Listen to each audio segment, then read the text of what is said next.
All right, what's going on, everyone? It's been a minute. We're back. I want to talk about what's going on with anime this season because so far, and maybe I'm out of the loop, but so far, it appears to be like exactly, at least, again, this is just my perception, but so far, things seem to be going exactly as I predicted. I had said before that, you know, it was really between JJK and Frieren, and for the most part, JJK was going to dominate, and Frieren was still going to be popular, but not going to be nearly as viral. Now, if I go on Mal, it's interesting. So far, Frieren Season 2 is a 9.28. Culling Games has 8.65. I don't know. I think that's probably accurate for like popular opinion. But I don't know that this is an accurate reflection of like how popular one is over the other. But let's talk about it. We got Oscar in chat. What's going on, Oscar? Spooky Sandwich says hello. We got Vertigo. What's going on, Vertigo? Toad Sage, long time no see. We got Edens. What's going on, Edens? Good to see you. We got Mohammed. We got Nilo. How bad was it up in New England? So referencing the weather. We got probably 2.5 feet of snow. Not including the like, honestly, like 5 inches we got yesterday. I mean, in the last 2 days, because I didn't do anything Sunday, in the last 2 days, I've spent about 6 hours towards snow removal. It's ridiculous. It's probably the heaviest storm we've gotten in like half a decade.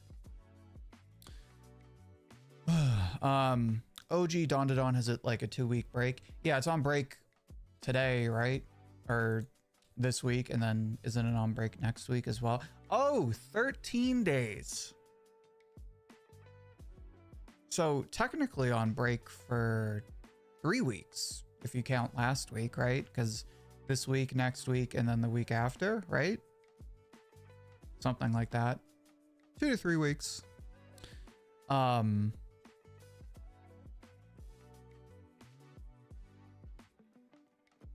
JJK versus Frieren, meanwhile, me, the Fire Force fan. So let's talk about that, because I do want to talk about that. How do we feel about Dragon Ball Super coming back? I'm hype. I said this on my Twitter, but I think the Galactic Space Patrol or Space Galactic Force, whatever they're calling it, the Patrol arc, I think it's one of, if not the most fun arcs in Super.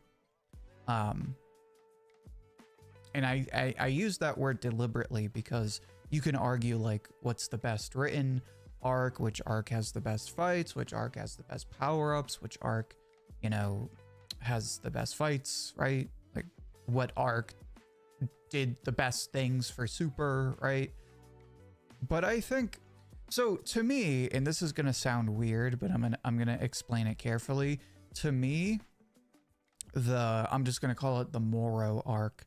The Moro arc is for Super what, at least in my opinion, the Cell Saga is for Dragon Ball Z. Because the Cell Saga is like a very fun arc that clearly feels different from all of the other arcs. It's got a different aesthetic, it's got a different story structure, and it's just got an overall different vibe that I think, honestly, I think the Cell Saga is the best representation of Dragon Ball Z. Because it has all the crazy power-up stuff, but like just aesthetically and beat wise, I think it's the best representation of Dragon Ball Z. It's on Earth. It's like science fiction. The magic stuff is an influence, but it's like kind of like at bay, right? Like there's fusion, there's the hyperbolic time chamber, there's the Dragon Balls, obviously. But for the most part, the magic is like kind of like put to the side. It's really just androids, robots, sci-fi, time travel, and fights. So that's like, take that, right? Then you have the Moro arc, which I think is the other end of Dragon Ball, which to me, I think it's the best representation of Dragon Ball when it wants to do like the different worlds and like mystical bullcrap. I think that's the best balance of those things, like the best representation of it. Everyone's in like space patrol outfits. You have a literal space patrol. You get the different galaxies. You get heaven involved, right? Or like the angels involved. You get different aliens, right? So that to me is why the Moro arc kind of stands out on its own. You get a very different kind of villain. It's a very different vibe for Dragon Ball, in a way that is practically like the Cell Saga. But what the Cell Saga did for like Dragon Ball's Earth sort of vibe, this arc does in a similar fashion for like its space fantasy vibe. So I can't wait to see the Moro arc.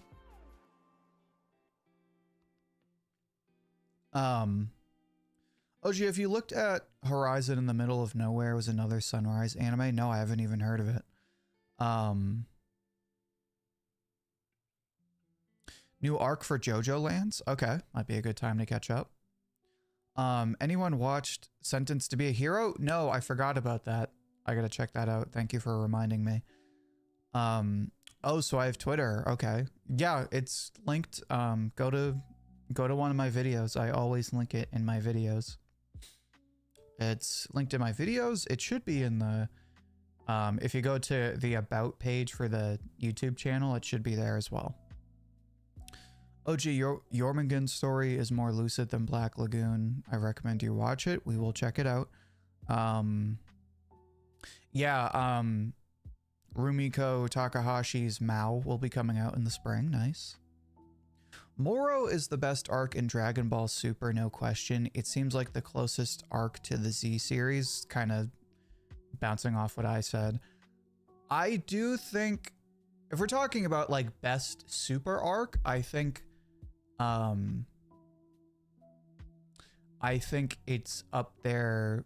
Personally, I think it's between that arc and, what is it, the Granola arc? Is that what that guy's name is? Granola? I'm pretty sure it's Granola. That arc is really good. I think so. Moro, the only character in the series that is unequivocally the GOAT. I like that. What's interesting about the Moro arc is that Toriyama had little involvement and was mostly written by Toyotaro. I said this when they did all the announcements for this arc. I hope Toyotaro gets the credit he deserves by Toei and Shueisha, because he kind of got like overshadowed with this announcement, because it was all like originally created by Toriyama, the upcoming Dragon Ball Super anime. And it's like, okay, well, originally created is technically accurate, but like, can we point out that like they just need to drop a tagline like created by Toriyama, written by Toyotaro, right? That would be the best thing to do.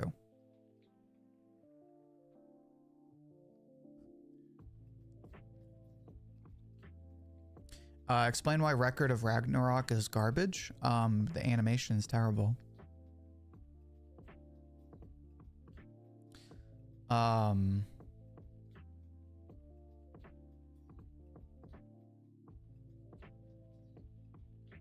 what pisses me off is Toei acting like Toyotaro isn't existing. Like, dude, you just put out stupid name in the poster.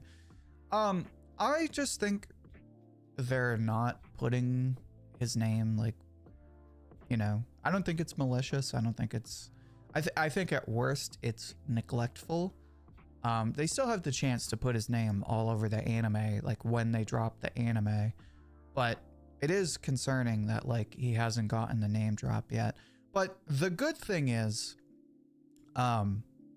what's nice about the Moro arc is you see the DNA, you see the roadmap for a future where Dragon Ball can continue post Toriyama, right? It's the same question of like, you know, when Boruto started, like, can you do Boruto without Kishimoto? And obviously Kishimoto would join back, but you could, there was a time where Boruto was being done and people liked it, and Kishimoto really wasn't that involved, if anything.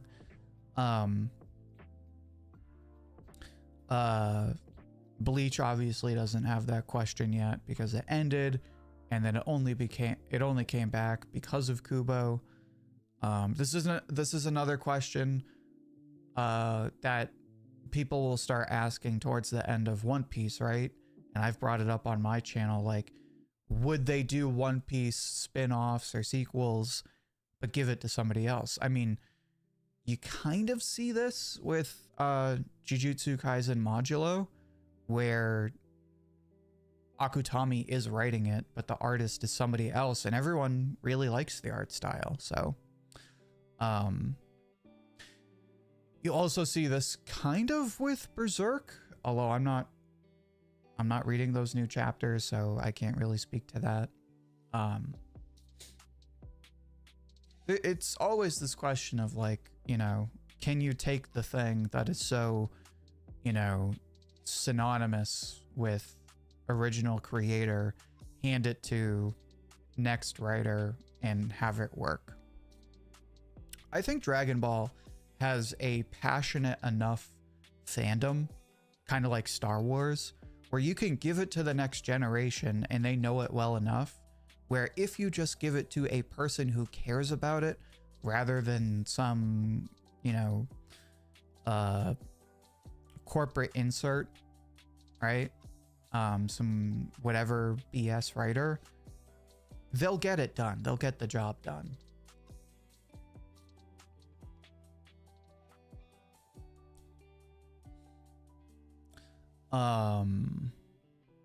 What language do you watch your animes? Japanese and English. I either watch it in the original Japanese with English subtitles, or I'll watch English dub.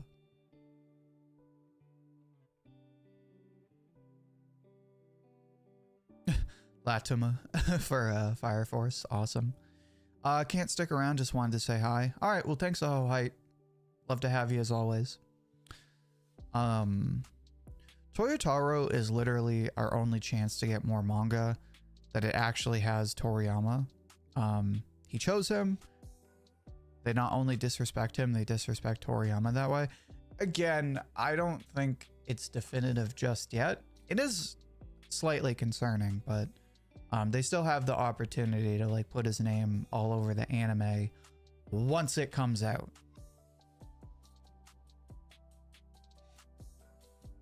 Excuse me. That being said, right?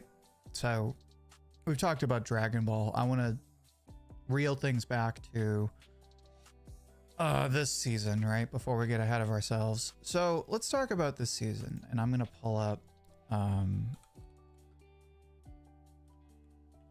live chart. Let's look at live chart. Live chart has the same thing.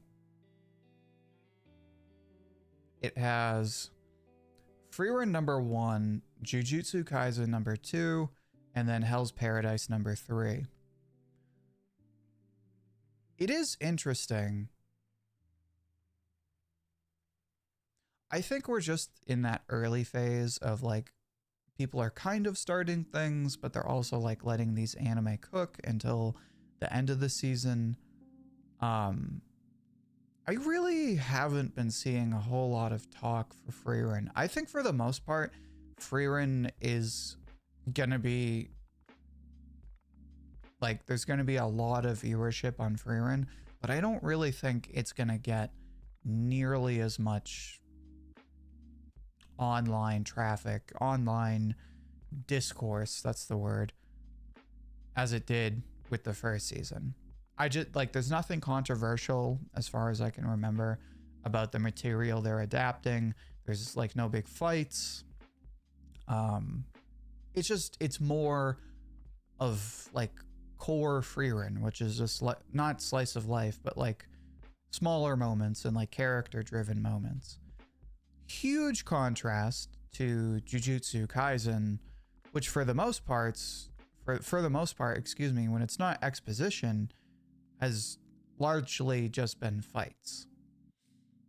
Now, this is what I want to talk about because this is causing a bit of an online debate, and I want to talk about it.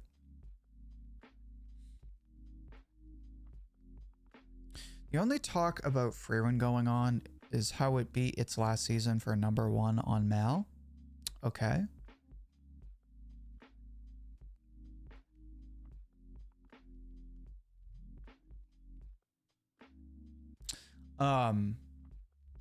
So the latest episode of Jujutsu Kaisen is the perfect preparation, the fight between Maki and the whole Zenin clan. I won't spoil it for anyone who isn't caught up, but basically it's like Kill Bill. It's like Maki goes and she takes on the whole Zenin clan and she gets this big transformation. Most of the episode is her, you know, Madara style, like Fourth Great War, Madara against the Shinobi Alliance, just slicing and dicing people. It's just almost all of the episode is Maki just murking people left and right. Everyone ate it up. It got like a 9.8 on IMDb, which is slowly becoming sort of a overinflated metric for good episodes, because people will say, oh, a 9.8 on IMDb like 2 seconds after the episode came out. But my point is,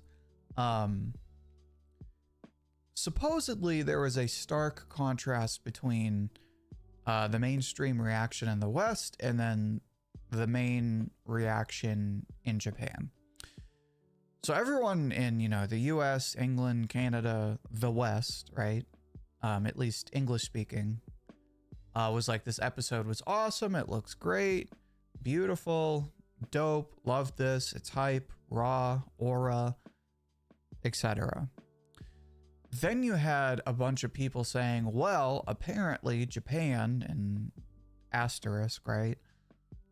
Japan doesn't like this episode. They think, you know, it's good, but people in the West are overhyping it like crazy. Even apparently, again, this is allegedly, some people went so far as to say this is the problem with, you know, anime fans in the West.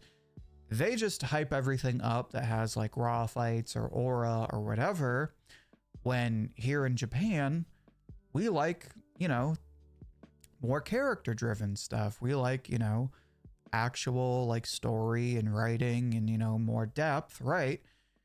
But then you have people in the West overinflating, supposedly, stuff like this episode where it's like all action and not a lot of dialogue, not a lot of like character interactions, and it's ruining anime apparently. So I put an asterisk of like, this is according to like fan accounts or, you know, English speaking accounts. They're like, oh, look at what Japan is saying. And it's like, first of all, is this really what they're saying? And second of all, who is Japan, right? Because they'll say like, Japan hates this episode, or Japan said blah, blah, blah. And it's like, well, how are we basing this decision, right? Like, did you look at 5 Japanese accounts and say, this is Japan? How are we basing Japanese, right? For the most part, though, I do think I'm going to assume that this is what the majority of Japanese fans were saying online. But again, take it with a grain of salt.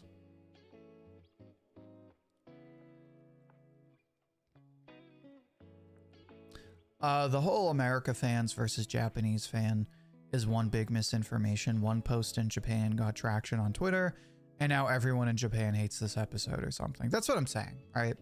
First of all, we're assuming all of Japan has the same opinion, which is ludicrous. Second of all, it's usually some bot account or some anime rave account speaking on behalf of all of Japan. And then it sparks this whole debate, which probably didn't even exist in the first place, right? So take it with a grain of salt.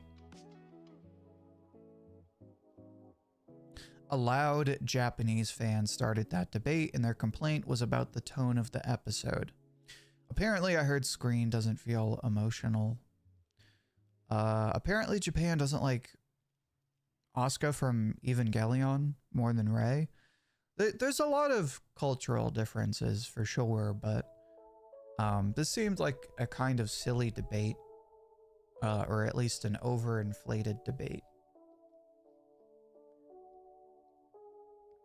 I will say, though, while the exact degree of this debate is probably blown out of proportion, it does reflect a growing tension in the industry, which is, I guess, action over story.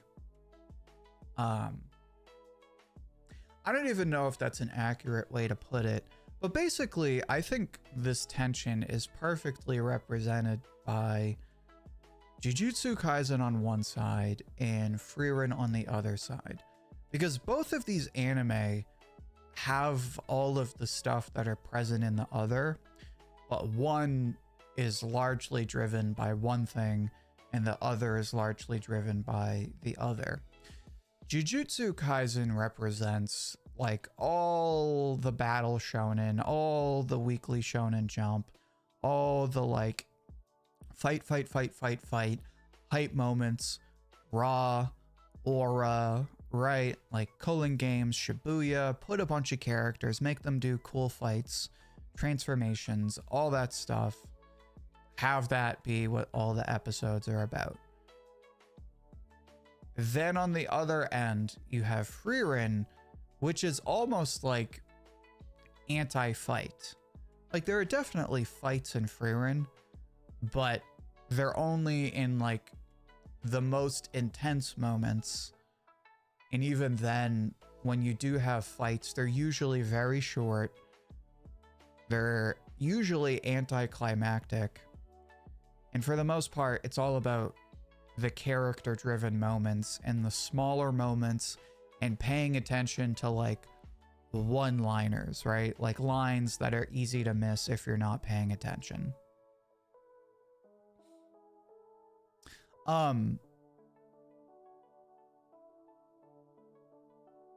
Yeah, all the comments I see anywhere is about Maki aura or Jinichi aura, and no one talks about Mai dying or Maki's sadness or rage. Japanese fans aren't wrong, in my opinion. So I will say I agree with the sentiment, to sidetrack for a second.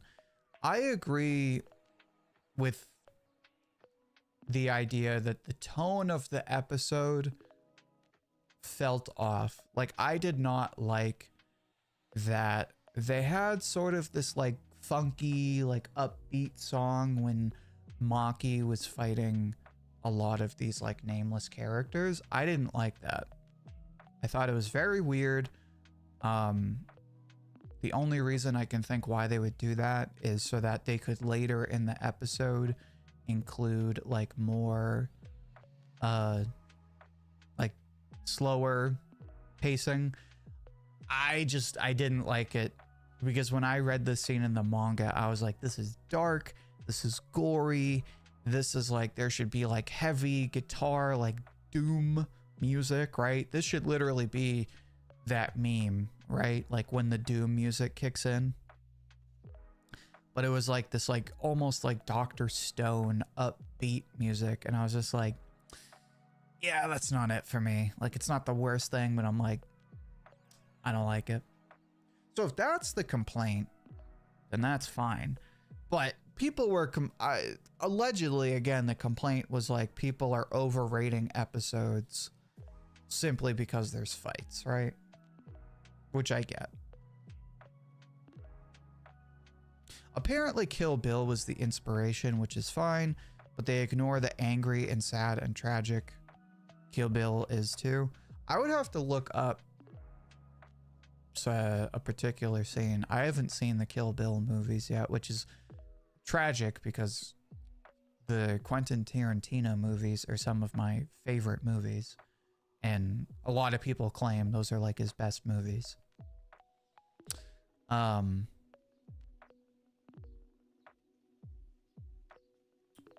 But to get back to what I was saying, so you have to wonder if Mappa was catering to the global audience for that JJK episode.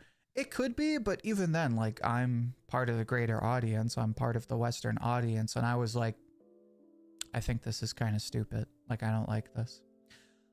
Anyway, so JJK has character moments, right? Like Maki and Mai, but heavily driven by action.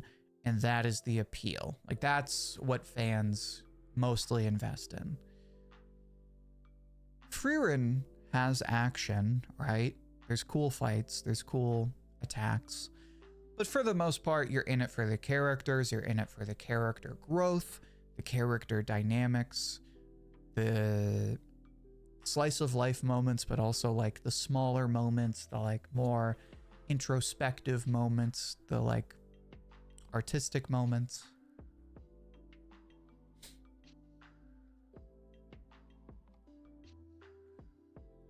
So you have these two sides, right? And they're not necessarily opposed to each other, but they are two different appeals, and they are two different drives. And they create very different marketing, fan bases, and also just like personalities for a show, the fan base, and the industry as a whole. And Japan has been saying this for a while, and I will say it's not just fans, you also have creators. Like, I think a director or somebody involved with the Frieren anime was like, Western fans shouldn't be deciding, you know, the future of anime. They have a very one-dimensional track for what they like in anime, and it's a lot of action, and this isn't a good thing. This has been a sentiment in anime for a while, on both sides, all locations, all circles of fans, basically saying like, we can't let, you know, action-driven shows dominate the industry. But it's also interesting because, like, this is still what sells. It's crazy because there's this weird dynamic of like, anime clearly needs to change because you can't get away with what you did in the 2000s. Like, in the 2000s, there was a myriad of anime that were all taking story beats from Dragon Ball, like power systems, transformations, lots of fights, right? But post like 2010, you run into this issue where like, you can't really do the like battle series formula as easily as you could in the early 2000s, right? The more anime that do this, the more people are just like, this is just the same thing we've seen 1,000 times. It's the reason a lot of people take issue with Fairy Tail, because it feels tropey, it feels samey. It's the reason a lot of people don't like Ultimate Exorcist Kyoshi. They feel it's tropey, they feel it's the same thing they've seen 1,000 times. It was the major criticism and still is with Black Clover. It's the reason, like, if you say, oh, this is like a battle shonen, this is a battle series, a lot of fans will be like, whoa, whoa, whoa, whoa, this isn't a battle series, or it's not just a battle series. Like, battle series has almost become like a term of like criticism, because like it just sort of implies like a certain disregard for the like potential and depth of a show. Like, if you were to call Kagurabachi a battle series, a lot of people would be like, whoa, whoa, whoa, whoa, whoa, this isn't a battle series. This isn't, you know, Black Clover. This isn't Jujutsu Kaisen. It's so much more than that. And it's like, you know, maybe it's not a battle series, but it looks like one, and it certainly feels like one.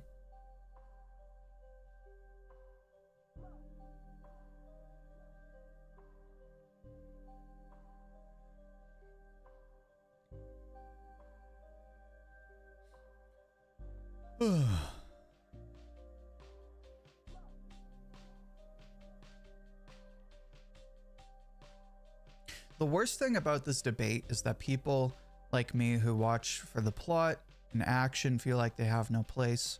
You'll be ridiculed by both sides because people don't understand that someone can want and like both. I guess it depends on the fandom. Like,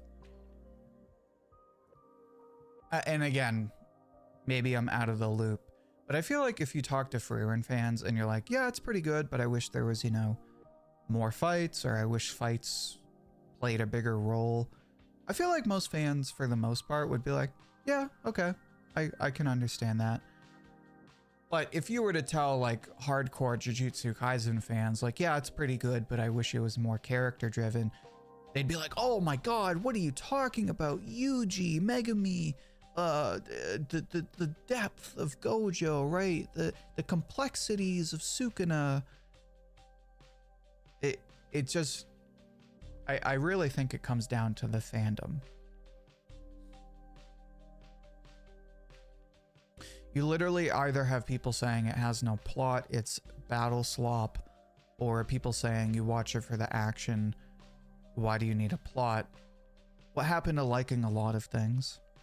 Yeah, I don't think it's quite to the level where it's black and white like that just yet, but there is like a very noticeable tension where there's certain shows where you either watch it for like the fights, or you're watching it for the character driven moments.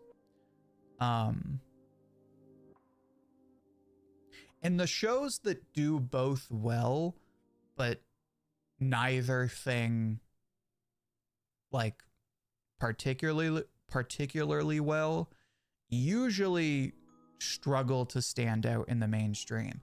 A good example of this, I would say, is Jigoku Raku, right? Hell's Paradise. Hell's Paradise is good at both of these things. It's a great balance of like action, like its own power system, battles, and it has a lot of great character moments. But because none of these things, like, because it doesn't really excel in either of these things, it kind of is just in that like middle ground of like, it's not as popular as Jujutsu Kaisen, it's not as popular as Frieren, but it's standing out more than like Chain Soldier or unfortunately Fire Force, right? A lot of different stuff. Same thing with like Oshinoko at this point, right? Interesting characters, but it's not a battle series and it gets kind of redundant after a while, so it's like, yeah, it's there.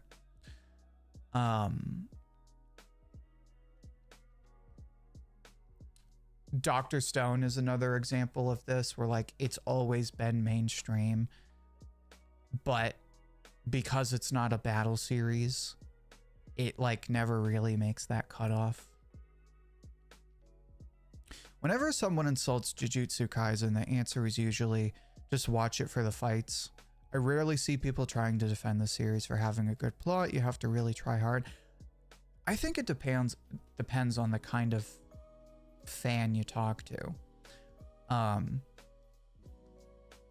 At this point, I don't really think there's a ton of people who would say like, oh, you know, Jujutsu Kaisen is deep. You just have to, you know, like read it, right? Like learn to read. I think for the most part, people would just be like, yeah, but the fights are really good. I think that's fair.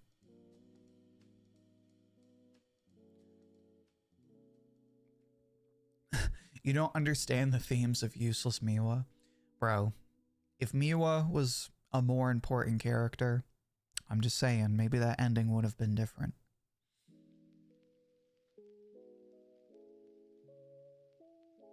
Kagurabachi is an action shonen, even with plot devices to fight over. Yes, but action series and battle series are very different. Like something can be an action series and not be like a battle series. Those are two very different things. I want to do a video on that. And this is kind of why like the battle series, as most people know it, as most people would talk about it, is kind of being faded out, right? Like Jujutsu Kaisen is kind of one of, not the, but one of the last great battle series. Like, I've been having this conversation with people over the last few weeks, but like, take Ichi the Witch, right?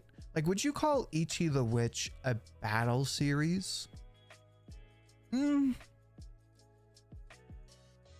It's got a power system. It has transformations, sort of.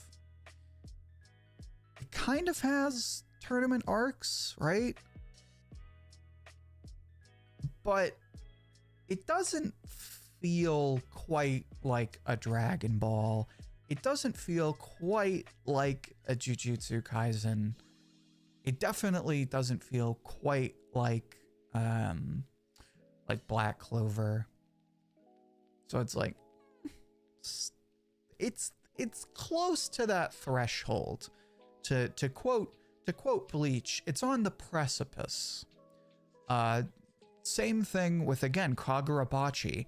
It's got power levels, sort of, very casually. It doesn't have tournament arcs, but it's got a power system, so it's like,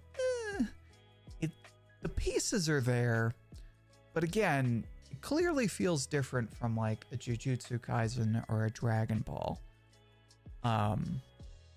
You could even extend this to Gachi Akata, right? Because instinct might make you assume Gachi Akata is definitely a battle shonen. But it's like, is it?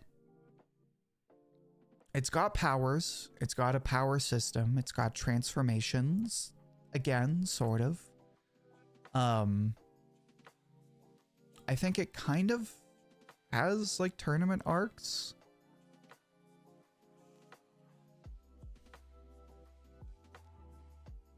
That's a tough one. I would be inclined to say that Gachi Akata is about as close to a battle series as you can get while still dancing that line. But I feel like a lot of Gachi Akata fans would be like, actually, no, it's not a battle series. The same reason a lot of Chainsaw Man fans would say Chainsaw Man is not a battle series. It doesn't have tournament arcs. It has a power system, but the power system is like very casual. It's got transformations, it's got abilities, it's got fights, but the fights don't influence the story the same way fights in Dragon Ball influence the story. What is and isn't a battle series really comes down to like, how much does this feel like Dragon Ball? Because to my knowledge, what is a battle shonen is pretty much like, is it Dragon Ball? Basically. Because there were plenty of like action manga before Dragon Ball, but I don't think there was anything quite like Dragon Ball before Dragon Ball.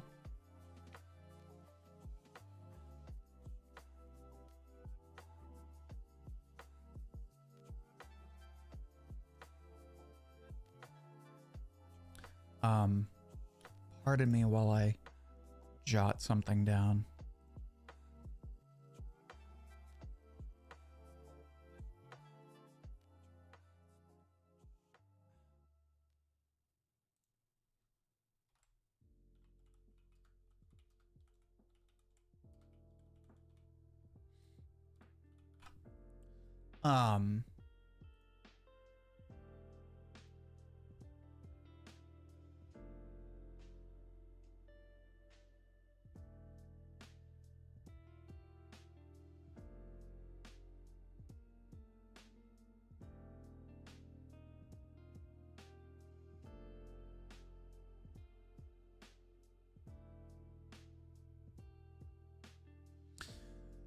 Excuse me, getting distracted here.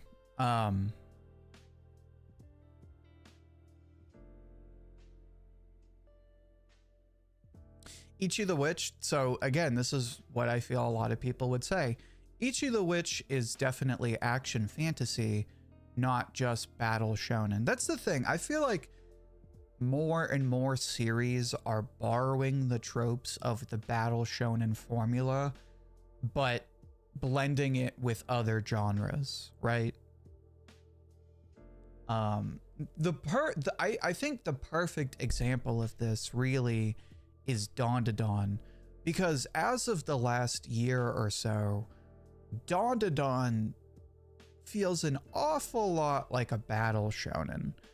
It's got the same beats, it's got the same structure lately, right? Like villain of the week shows up, you have a fight. It feels a lot like JoJo's right now, which JoJo's definitely a battle shonen, but again, I feel like there's definitely JoJo's fans out there who would be like, what are you talking about? JoJo's is nothing like Dragon Ball. It's not a battle shonen. And it's like, it's definitely part of that circle.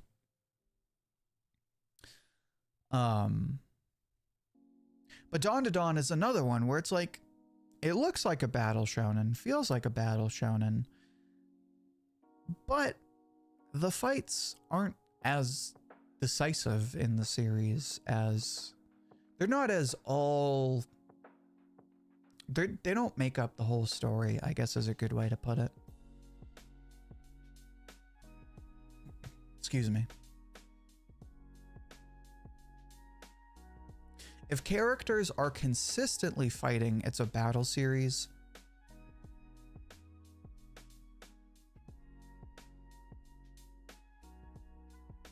Kagurabachi feels different because it's intertwined with a revenge plot.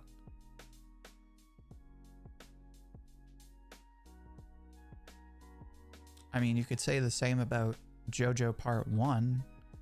I mean, not revenge plot per se, but Jonathan has to like stop Dio, who destroyed his whole family, so not necessarily like determinative. I do see what you mean though.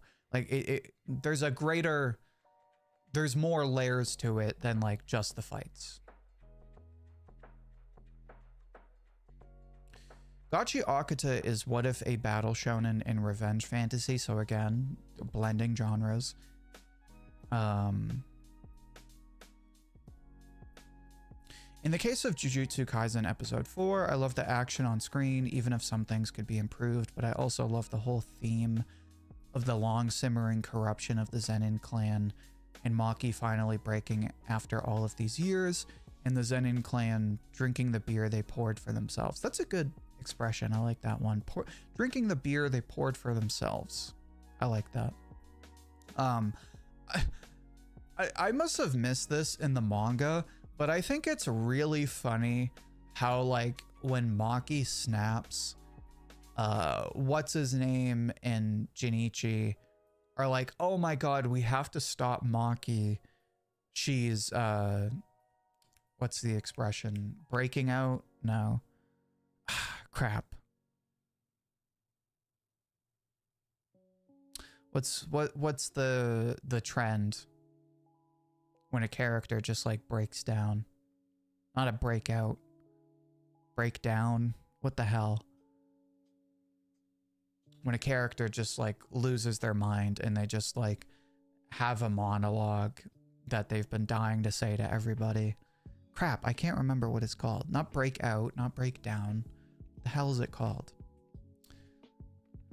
Anyway, but they're like, oh, Maki's losing their mind. It's like, bitch, you guys have been treating her like not even a second class, a third class citizen, basically because she's a woman, but also like because she's powerless. Like, we're just gonna pretend she's crazy. Like, what? Crash out. Thank you. That's the word I was looking for. Thank you, Eslin Kunku. Crash out. That's the word I was looking for. Thank you. That's why training arcs, another trope of battle shonen. Thank you. That's why training arcs are good. You need something to let characters be retrospective and viewers. Generally Thomas as well. Thank you for pointing out Crash Out.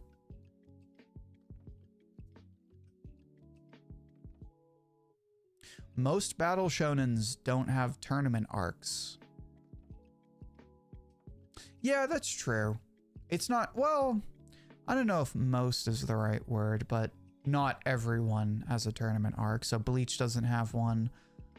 JoJo doesn't have one. A lot of them do though. Hunter x Hunter, Dragon Ball,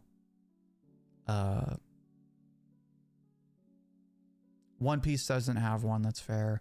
Naruto definitely has one. My Hero has one. Black Clover does not have one. Yeah, so that's fair. But if you have tournament arcs, you're probably a battle shonen. There's a lot of things where, like, if you have certain things, you're probably a battle shonen.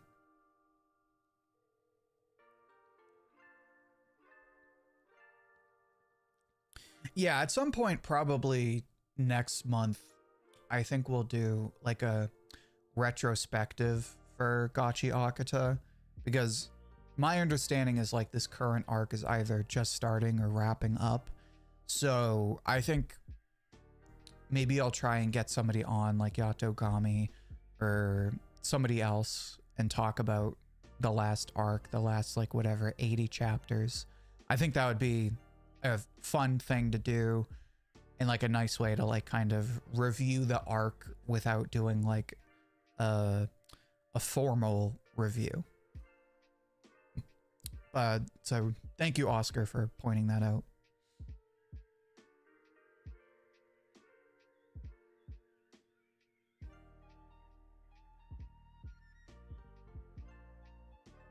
Do you remember how the Gachi Akata fandom was somewhat normal? They assumed certain character, wasn't it? Not Remlin. What the hell is Ramsey? What the hell is their name? Tamsy. Wasn't it Tamsy they assumed was they them? Non-binary. Gachi Akata is needlessly like divisive. Like, I just think Kei Urina needs to not be on social media for a while. Because she catches a lot of heat that honestly is completely unwarranted. There was the whole like blackface thing with the screenplay, which was not her fault, and she actually fought against. The they them thing is a fan imposed thing that is never explicitly mentioned. They assumed Tamsi was trans, and they also assumed the author. So like, this is another thing that like, why are we holding the story to these expectations as if they're like law? Like, it's great if these things turn out to be true, but like if they're not, like don't be like, well that's stupid. Like, okay, that was an expectation you came up with. I don't know.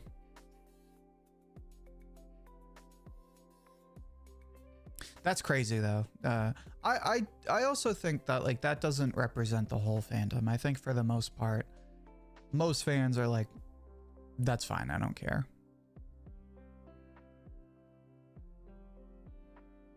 Yeah, it's ridiculous then that people the Gachi Akata fandom is not quite to that level of My Hero, but there are certain circles of the fandom that are like weirdly critical, like weirdly entitled, I think is the best way to put it.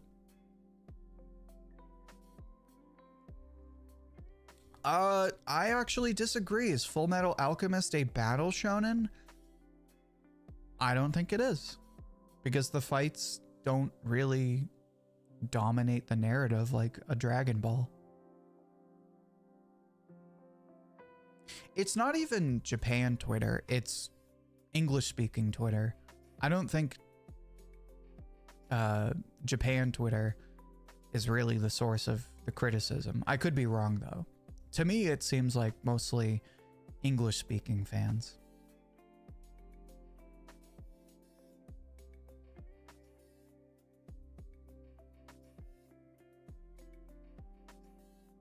Did I see the volume 18 cover? I'm looking at it right now. I think it looks sick. I don't know who this character is. I'm assuming it's the person who makes the chokers.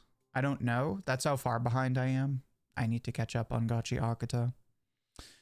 The last chapter was very short, and now the manga is on a week break. Kei Urina is very much our generation because she is like, she has a very like, I guess she's online a lot, and I don't think that's healthy. She strikes me as the person who reads like every comment all the time, and it's like, that's intense. I think you need to take a step back and kind of just like ignore some of it.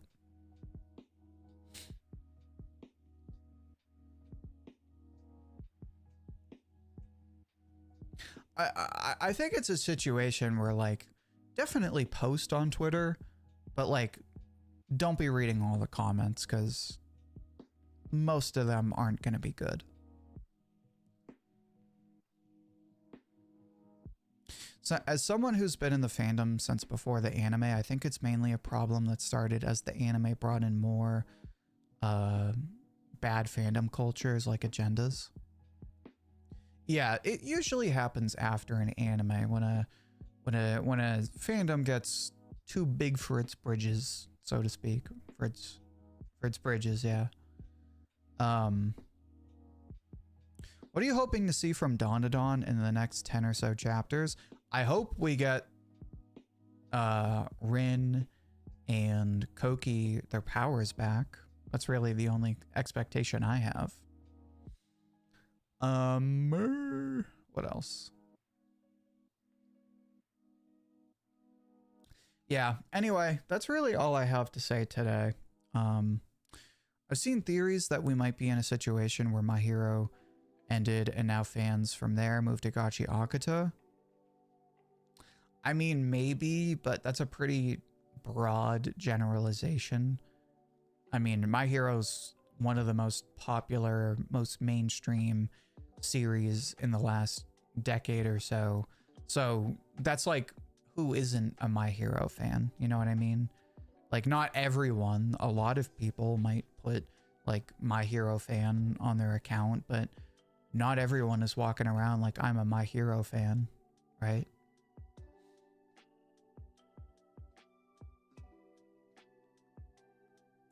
Yeah, I'm gonna go ahead and wrap up today's stream. Thank you, everybody. Again, apologies for the lack of streams, blizzards, work schedules, other unforeseen circumstances getting in the way. Unfortunately, this is gonna be the only stream this week. The storm set me back, and I have a lot of things going on. I also want to catch up on the videos to put them out next month. I can't make any promises for next week yet until I get my work schedule on Thursday. When I do get that, I'll make a decision then. But for now, I am going to try for two streams next week.